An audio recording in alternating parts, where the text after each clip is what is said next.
Hello, friends. Welcome back. This is Solid Gold Scripture Journals.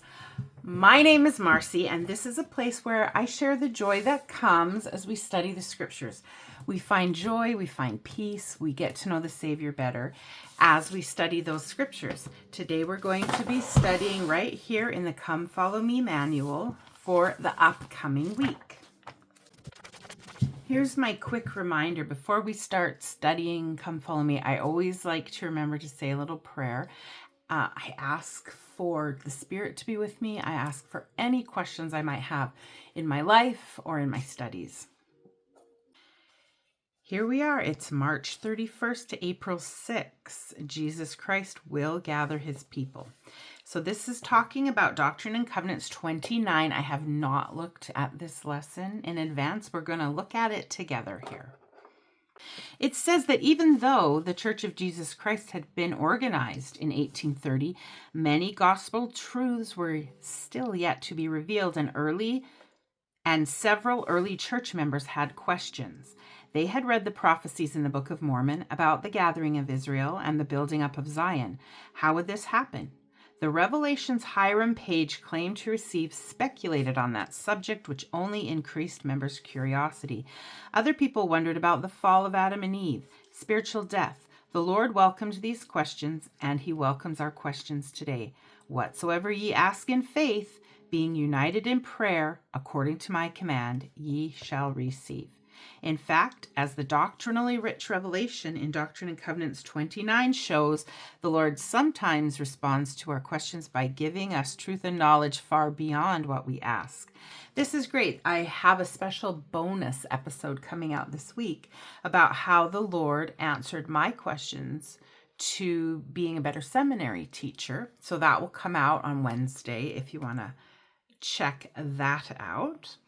And a theme that keeps coming up to me is we ask and the Lord answers. So I like that. So I'm just going to start the lesson this week and get us going on our way. And then hopefully we will have the time and the desire to finish the lesson on our own. So Heavenly Father has a plan for the salvation of his children. Doctrine and Covenants 29 teaches many truths about God's plan for you. As you read, look for truths you learn about each of the following parts of his plan. So we've got the premortal life, the creation, the fall of Adam and Eve, mortal life, the atonement of Jesus Christ, the resurrection, and the final judgment. So I'm going to go through and catch all those as best I can and write down what insights did you gain. If it is helpful to you, you could write them in the space provided here. Well, remember, I've done that. My days of recording directly into this are over. I'm going to be using my little journal here instead. And then here's the other question. How do these truths influence your life? All right, I'm going to get set up in my scripture journal here, and then we will go through and answer some of these great questions.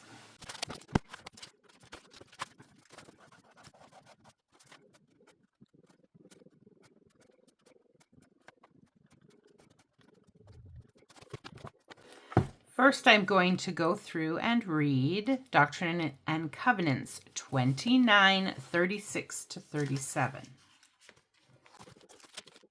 I'm going to be looking for what I learn about the plan of salvation, insights that I gain, and how these truths influence my life.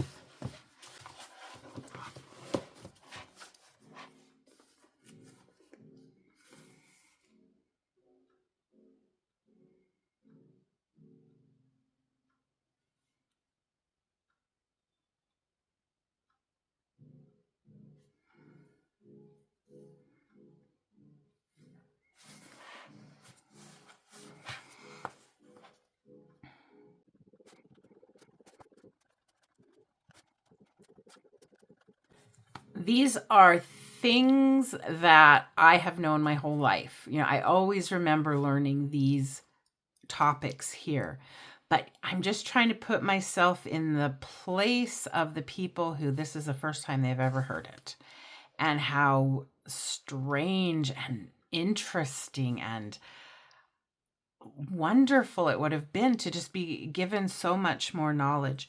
So our pre-mortal life, we learn that Adam was tempted from the devil right from the start. And Satan had a third part of the hosts of heaven that were helping him on the other side of the veil. And so that would have been so interesting to learn about.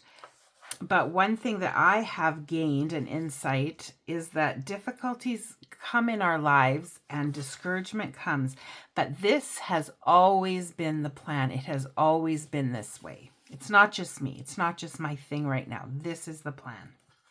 Okay, let's go on to the next one, which is creation.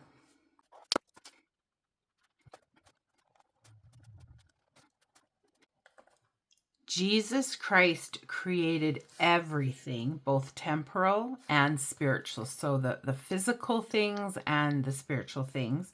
And I am here because of him.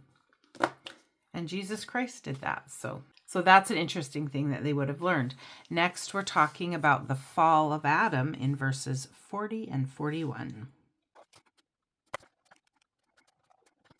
The fall of Adam and Eve is where Adam and Eve were tempted by Satan to partake of the fruit, and they did partake of the fruit, and they were cast out of the Garden of Eden. And it says they were cast out from my presence, from the presence of Jesus Christ, because of their transgression, and they became spiritually dead. So I can learn that sin leads to spiritual death. My death, spiritually, Adam and Eve's, all of us. That would have been something to learn. I wonder how much they already kind of knew because of their upbringing in their own churches. The people in Joseph Smith's time. Okay, next we have mortal life, verses 39, 42 to 45.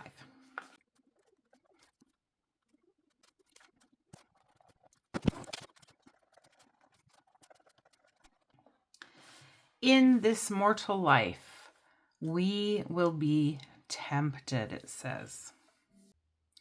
And the reason we are tempted is so we can basically sin and make mistakes and see what that feels like to make a mistake, and how it's not the best way to live, and how we can return to the Savior. Heavenly Father said he would send his Son to atone for our sins so that we can repent and we can be redeemed through Jesus Christ.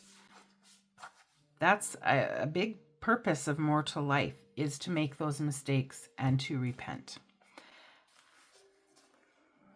Next, we're going to talk about the the atonement of Jesus Christ in verses 1, 42 to 43, and 46 to 50.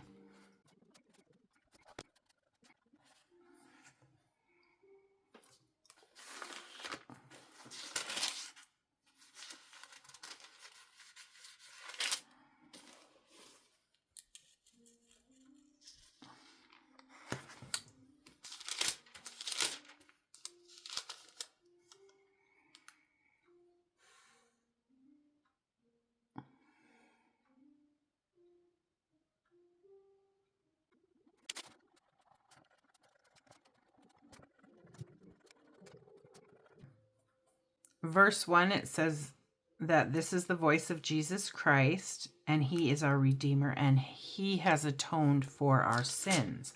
So when we come over to verses 42 to 43, we talked about that earlier, about how we sin and we have a spiritual death, but we can be redeemed and be saved, and again, be forgiven.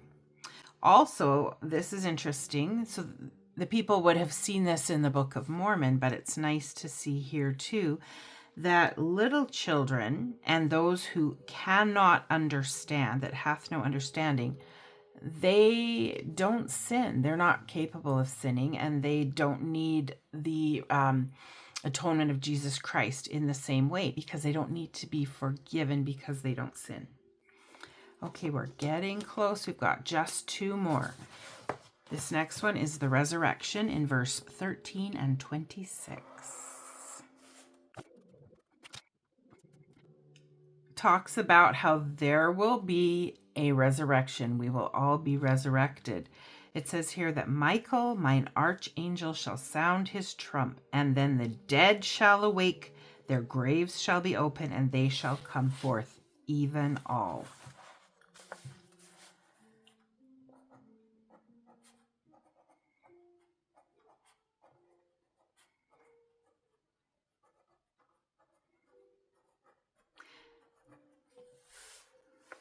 And that's really nice to hear, especially in times of death. Like we had a funeral this week that we went to, and it just makes you really appreciate that we will see each other again and we will be resurrected.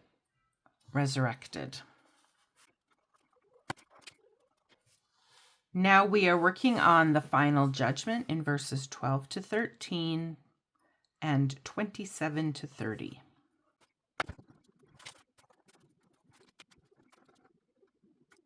It says here in verses 12 and 13, it talks about the final judgment and what it will be like.